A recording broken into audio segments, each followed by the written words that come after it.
Well, welcome. I think this is my 60-second training camp. So we'll start with whomever. You talk about your first 61? I don't remember the first couple very much, but I remember my parents took me to Salem, Oregon when I was a year old, so that was my first one. So Thank you for not going back. Yes, yes, okay. John, what is? Have there been negotiations with Odell yet? And what do you foresee happening? I anticipate that we'll be speaking with his agents sooner rather than later. I'm not going to give you an exact timetable on that, nor are we going to give daily or weekly updates on that, but I think those will start pretty soon, and hopefully we'll be able to come to an agreement. But John hasn't started yet. Say again? But they haven't started yet. No. Did anything change over the last couple of months that made you more inclined to start negotiations? Well, I think this was the timing that we always had in mind, but I think I think Odell personally is moving in the right direction. I think he's come in here with a good attitude, showed up yesterday with a smile on his face, and worked hard, and I think he's ready to go. I think he's ready to have a great season, and we're ready for him to have a great season. John, how much has all of that mattered to you, that he did report on time yesterday and the spring attendance, especially when it was mandatory? It certainly had an effect on our desire to start negotiating. So he's had the right attitude all along, and we expect him to have a great season. So this lawsuit that has nothing to do with anything, or what do you? No, I mean, we're certainly aware of it, but it's not something that we're focused on. John, how much did his injury factor into the timing of the negotiations? Did you want to see maybe what he could do on the field before you really heated things up? We certainly wanted to see what he could do on the field, and wanted him to pass his physical. He obviously was here a little bit during the spring, and we felt pretty good about where he is, and we feel very good about where he is physically right now. John, so as of right now, you do feel comfortable committing long-term, large amount of guaranteed money to? You going to negotiate for him? Is that let's have that negotiation? Yeah, let's have that negotiation. We obviously want him to be a Giant for a long time, and we hope to be able to come to some agreement with him. Are you prepared to make him the highest paid receiver? I'm not going to negotiate that publicly, but obviously, we know what it's going to take. We think we know what it's going to take to sign him, and we'll see. We'll see if they agree. You think he's the best receiver in football? I'm not going to insult other players by getting into that, but let's just say that we're very happy he's wearing blue. How excited are you for the start of the season, especially given last season and the way it ended up? Yeah, I mean, I am excited to get started and to start playing games because last season was a nightmare for us, and we feel good about where we are right now, but everybody's undefeated right now. So, but I feel good about what we did in the off season. I like the people that we have here. It's time to get going. John, where do things stand with the NFL and the NFLPA on the anthem policy? I know you were revisiting it. Yeah, there will be meetings fairly soon, and there have been discussions about the anthem policy, and hopefully we'll be able to come to some sort of resolution that everybody can buy into. Talk about the addition of Saquon Barkley and what he brings to the organization. Yeah, we're excited about him.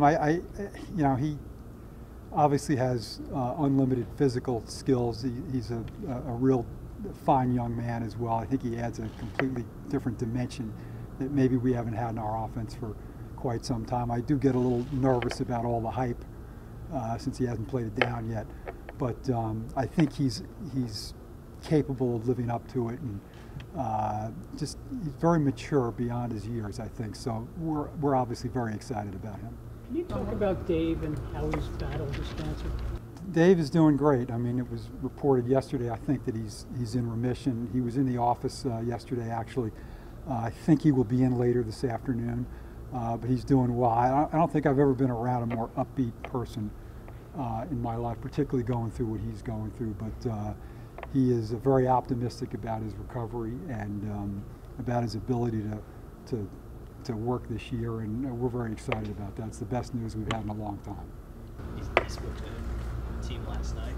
Were you around for that? I did not hear that. I certainly know what he said and heard about it, but you know, a lot of people were quite impressed with his appearance. John, are you waiting for a team anthem policy until the NFL and PA come up with a new one to govern everything? Yes, I think, you know, my intention all along had been to sit with our veteran players when they came back to training camp and just discuss the issue. Now that the policy has been put on hold pending these discussions with the NFLPA, I think I'm going to let those play out before I sit down and talk about that with our players. John, are you, in regards to Odell, and you said you're going to start negotiations with him soon, and obviously he'd be putting a lot of risk, and you'd be putting a lot of risk if he's on the field in sort of difficult situations, contact, or, you know, he got injured last preseason and the regular season. Are you okay with him, and you guys sort of taking it lightly or slowly as you go along here in training camp, and how do you sort of approach that? You know, I'm going to leave that to Coach Shermer and our medical staff and Odell to work that out. I just want him to be ready for Jacksonville.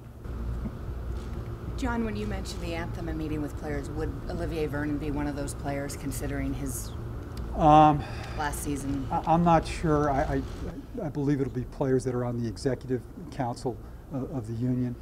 I think we have 3 of them here: Zach Diassi, Mark Herzlich, and Michael Thomas. I'm not sure who else. Anything else? John, you John, said slowing down. John, how long did it take you to get over last season? I haven't gotten over last season quite yet. I still, you know, have to be honest about it. I did not see it coming. I felt very good this time last year. I think most of you predicted that we were going to have a great season. Some of you even predicted we'd go to the Super Bowl. I wasn't quite buying into that, but I certainly did not see 3-13 coming. And I don't know that you ever fully get over that, but I think getting back into camp and seeing the players that we have on that field and getting ready to play games this year, you know, I feel good about where we are, but I'm not going to forget about last season anytime soon. You and Dave, certainly, and Pat, but more so the guys who were here, you know, really gave Eli Manning, you know, a empowerment that he's the starting quarterback here. You guys could have taken the quarterback in the field. I mean, what is your sense of what he is moving forward, and, you know, have we seen the best of him, or is there more to come? I think he's still got a lot of really good football left in him. I know, as you mentioned, both Dave and Pat Shermer feel that way too. That was something they emphasized to me when we interviewed them, and I think we have a little better supporting cast around him this year. And if we can just stay healthy, I think you'll see some very good football from number 10. If they had come in and said, you know, we looked at him and we think it's time to move on, you would have? I think we certainly would have had to take that into consideration, and maybe we'd be standing here having a different conversation right now. You talked about Saquon, and, you know, there's a little nervousness about he hasn't played a game yet. Can you remember a rookie that had this much hype entering training camp? A giant rookie? I mean, possibly 1981, Lawrence Taylor when he came to camp, but maybe not quite this much. I mean, he's, you know, his jersey's already the #1 selling jersey. He's gotten a lot of attention, but again, I think in speaking to him and watching how he conducts himself, I think he's able to handle that. So I feel good about that. But still, you know, I've used this line a million times before. Let's not get him ready for Canton just yet. Let's let him play some games first. Did you sit down with Janoris Jenkins yourself just to gauge where he was? I have not. I've said hello to him, talked to him briefly, but I have not had an in-depth conversation with him personally. John, this spring, Eli mentioned how, my word, refreshing it is to have a coach and GM who believe in him. And other players and people have mentioned just the feeling in the building has been different this spring now into summer. Do you notice that? Yeah, I think there's a different feeling this year. I think there's, you know, with the changes that we've made, I think we feel better about the personnel group that we have. Obviously, picking as high as we did in the draft, picking at the top of all those rounds, we feel really good about those players and what they're going to add to us. I think our offensive line will be better. There is a different feeling going into this season. I mean, last year we felt good, but you know, there were still some question marks about certain areas of the team. I mean, you're always going to have some of those question marks, but I just feel like there's a different spirit this year, and I think we have the right people in place. In Will Hernandez, you guys seem to have picked a rookie who might have fit in with some of your Soybert, Snee offensive lines. Do you have an impression of him yet?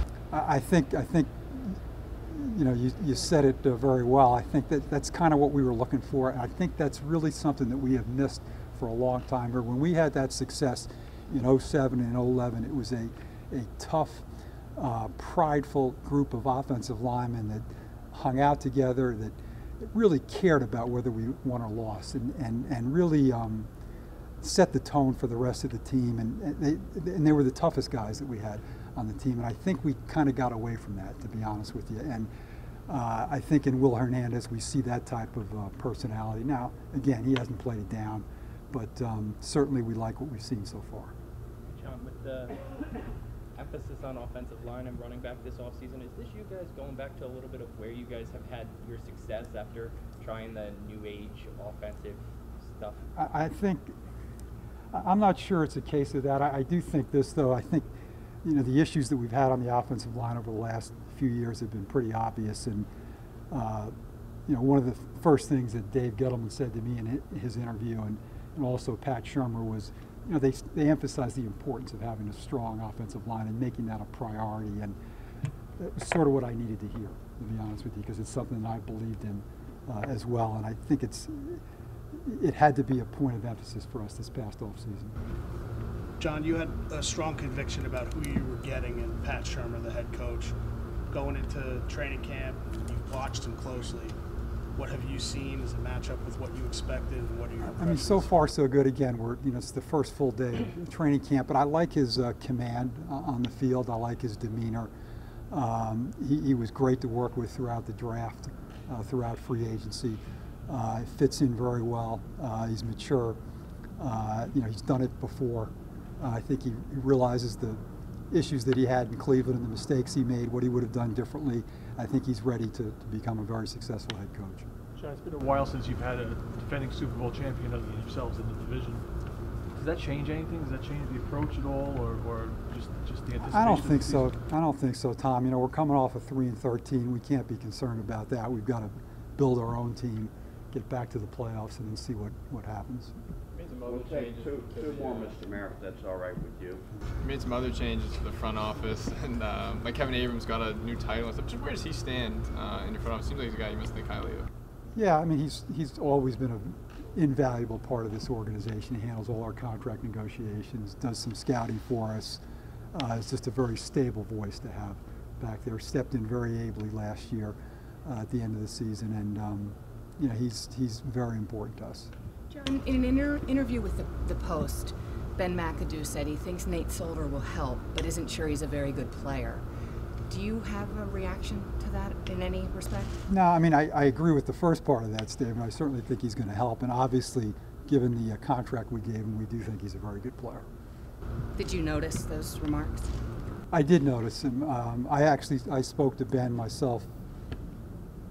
It's probably 3 or 4 weeks ago. He called me just to talk about what he needs to improve on going forward. It was a very good conversation. Happened to mention that he liked very much what we did in the off season and whatnot. But I didn't think too much of that. Obviously, we feel pretty strongly about Nate.